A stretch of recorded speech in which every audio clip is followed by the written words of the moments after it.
एक सिख समाज के नेता को, व्यापारी को इतना मारा भारतीय जनता पार्टी के नेता और कार्यकर्ता ने कि उसको अस्पताल में भर्ती होना पड़ा।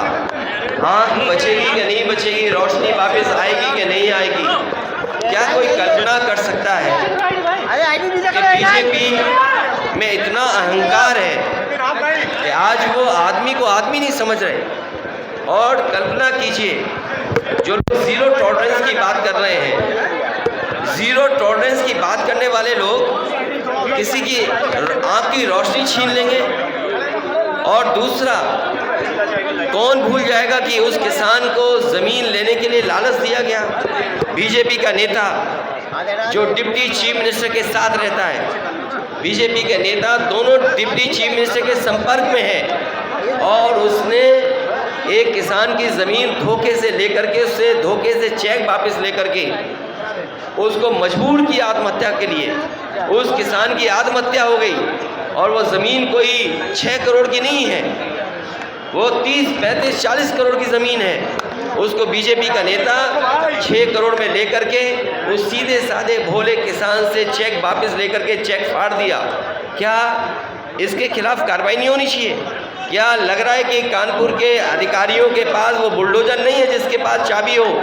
क्या बुलडोजर की चाबी खो गई? बुलडोजर में पेट्रोल डीजल नहीं है? क्या बुलडोजर का ड्राइवर बुलडोजर को छोड़ के भाग गया? क्या लखनऊ से परमिशन नहीं मिली बुलडोजर की? या तुम जानबूझ करके बुलडोजर नहीं चलाना चाहते ऐसे लोगों पर जिसने किसान से धोखा किया हो, 6 करोड़ रुपए लेकर के और चेक फाड़ दिया हो?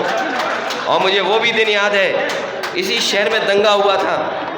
दंगे के नाम पर यहाँ की पुलिस ने कोई भी नहीं छोड़ा हुआ जिससे पैसा वसूला ना हो। कभी नाम बढ़ा देना, नाम हटा देना, दंगे के नाम पर यहाँ की पुलिस ने पैसा वसूला है। और मुझे सुनने में आ रहा है यहाँ पर गिरोह चल रहा है, जो पुलिस के लोग मिलकर के गिरोह चला रहे हैं, लोगों के साथ अन्याय हो रहे हैं। अगर कोई बात कहेगा तो उसके खिलाफ कार्रवाई हो जाएगी।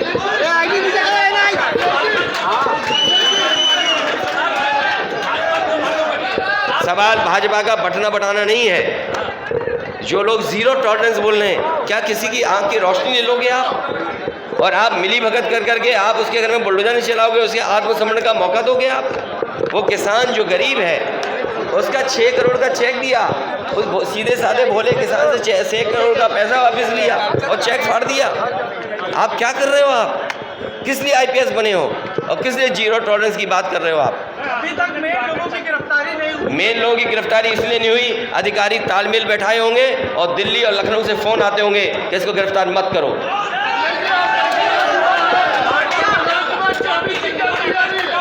समाजवादी पार्टी जाति गणना चाहती है और समाजवादी पार्टी हर कीमत पे जाति गणना कराएगी। अखिलेश जी, जिस तरीके से युवा आपको पसंद करते हैं, समाजवाद को पसंद करते हैं, 2024 का 2024 जिस तरीके से अखिलेश को युवा पसंद करते हैं, क्या 2024 चुनाव में समाजवाद को पसंद करेंगे? समाजवादी नहीं, सबसे ज़्यादा सीटें समाजवादी पार्टी जीतेगी, उसमें PDA का साथ लेंगे हम लोग। देखिए, ये कांग्रेस को बताना पड़ेगा कि इंडिया भारत गठबंधन अगर देश के स्तर पे तो देश के स्तर पे है, अगर प्रदेश के स्तर पे नहीं है तो फिर भविष्य में प्रदेश स्तर पे भी नहीं होगा। ये तो कांग्रेस को बताना है, मैं इसमें नहीं बोल सकता कुछ। नहीं, अब छोड़िए वो बातचीत, जो चली तो चली रात के 1 बजे तक, जब बात नहीं चली तो नहीं चली। कहाँ पर? समाजवादी पार्टी पूरी जिम्मेदारी से लड़ेगी चुनाव। और मैं अखबारों में क्या खबर छप रही, क्या गठबंधन हो रहा, किसका अखबार वालों पे ऐड मिल जाता है तो वो कहते हैं इससे गठबंधन हो रहा है, न्यूज़ वालों को गठबंधन के लिए भी पैसे मिल जाते हैं, ये छाप तो इससे गठबंधन हो रहा है। हम समाजवादियों को परवाह नहीं है कि क्या अखबार में चल रहा है, क्या षड्यंत्र हो रहे। समाजवादी पार्टी चुनाव यहाँ जीतेगी और बीजेपी को 80 की 80 सीटें हराने के लिए रणनीति बनाएगी।